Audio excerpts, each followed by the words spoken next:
Chapter 2. Almost 12 months after his meeting with the reindeer on Christmas Eve, Urchin the Hedgehog was once again out on present-related business. He was shopping on the high street of Hexwood village, which ran along the bottom of the ledge, the ridge of high ground which marked one edge of the wood. The village was named after the wood, it being in the middle of it and, being only a small village both in size and scale, not quite meriting a name of its own. Some said that the wood was called Hexwood because the witch lived there, hex being another word for spell. This couldn't, however, be right. The witch had only lived there a few years, and the wood had been called Hexwood long before that. Ah, these wise old heads would reply, perhaps the wood had always been magical, and that was why the witch had moved there in the first place. This might have been true, but then they would have had to contend with the fact that the wood was called Exwood on some old maps and Ixwood on others. Some less serious people would go on to propose that the wood had been called Exwood because it had at one time been felled for firewood, and had so been an Exwood before the trees grew back again. But this was silly. Perhaps not quite as silly was the theory that it had once been called Eggswood because people had gone there from the village to collect birds' eggs. Even more plausible was the idea that it might have originally been Inkswood, after the hamlet Inkstone on its western edge, and that the habitually sloppy pronunciation of the locals had slurred the name about so much that it had become quite different. This last idea had been proposed by a one-time vicar of Inkstone who had not perhaps had a very favourable view of his parishioners. His suggestion had led to the general notion that the wood had once been called something very like X or Ix or Eggswood, but the idea had got around that the wood was in some way haunted or fairyish, and so the name Hexwood had seemed appropriate. And then the witch moved there and sealed it once and for all. There was one last suggestion, though, that it was in fact called X-wood because two paths crossed in the middle of it, making an X shape. Which, in all fairness, they did.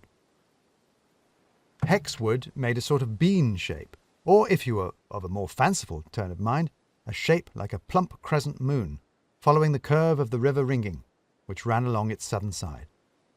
The western end of this bean, or moon if you prefer, stopped at the edge of the village green of the hamlet of Inkstone. At the northern end was a meadow bounded by the road leading to the nearby village of Small Stone. Along the bottom curve of the wood, from the eastern to the southern end, ran the ledge, a long curving ridge that fell away in almost a cliff down to the river Ringing. Outside of those bounds, to the south, beyond the river Ringing, were the fields of Ring Farm, in which stood the ancient ring of stones that gave the farm, river and district so many of their names.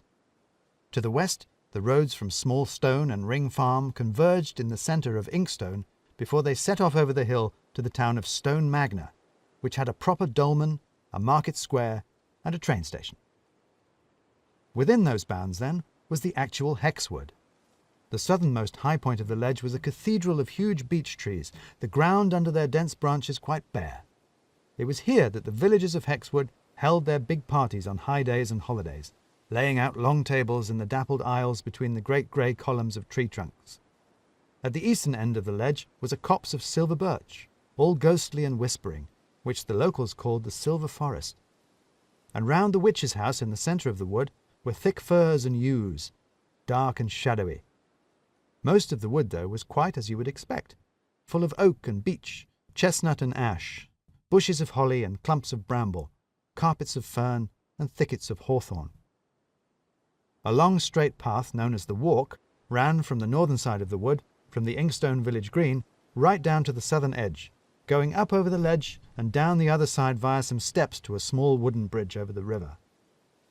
Alongside the Walk ran a little stream called the Rill, which was fed by rainwater coming off the northern slopes of the ledge, and which ran eventually, after crossing under the Walk in a last-minute dash, into the Inkstone village pond.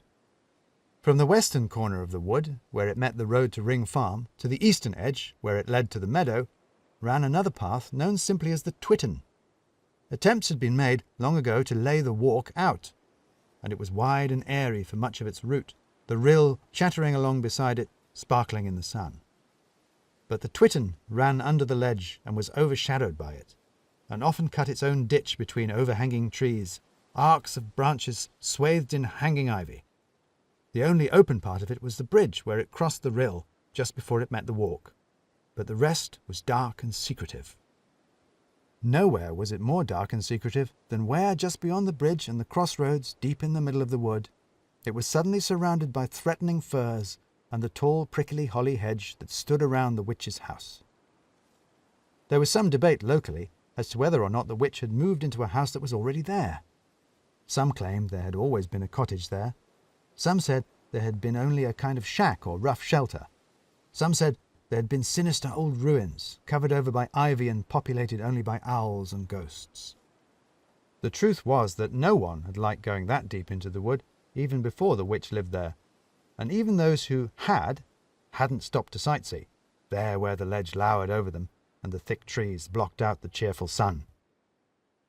What no one could deny was that the witch's cottage certainly looked like it had been there since time immemorial. Half-timbered and thatched, it looked as though it had grown out of the ground, like some kind of toadstool fertilized by a mulch of pulped fairy stories, which was ironic, as it turned out. Not many people went there to look at it. Once the witch lived there, even fewer locals went into the wood than had gone there before, even though she was a largely harmless witch. Pleasant, even. She bought eggs from Ring Farm and discussed the weather with villagers when she passed through. She even took a stall at the fete one year, although the people who bought her cakes didn't eat them, and instead collected them under a bell jar in the village hall. She wasn't even doing magic out there in the wood, leastways not that anyone could see. What she was doing, in fact, was growing mushrooms. The village knew this because the week she had arrived she had given an illustrated lecture in the village hall and finished with a strict admonition that no one should collect and especially not eat any of the mushrooms that they might find in the forest. The villagers had had no intention of doing so anyway, so she found a willing audience and left content that her mushrooms were safe. There was, however, an audience that was not so easily persuaded. The animals of Hexwood, the foxes and rabbits, badgers and squirrels, had not been there for the illustrated lecture, and would not have understood it if they had. Not yet, at any rate. Over time, the subterranean network of the fungi in the wood got into the food chain, and the food chain got into the animals, and the animals got into some wholly new ideas. Ideas themselves were new to the animals, and they were quickly followed by thoughts, then words, then clothes, then post offices and pipes, and pints of beer, and so, at last, the village of Hexwood.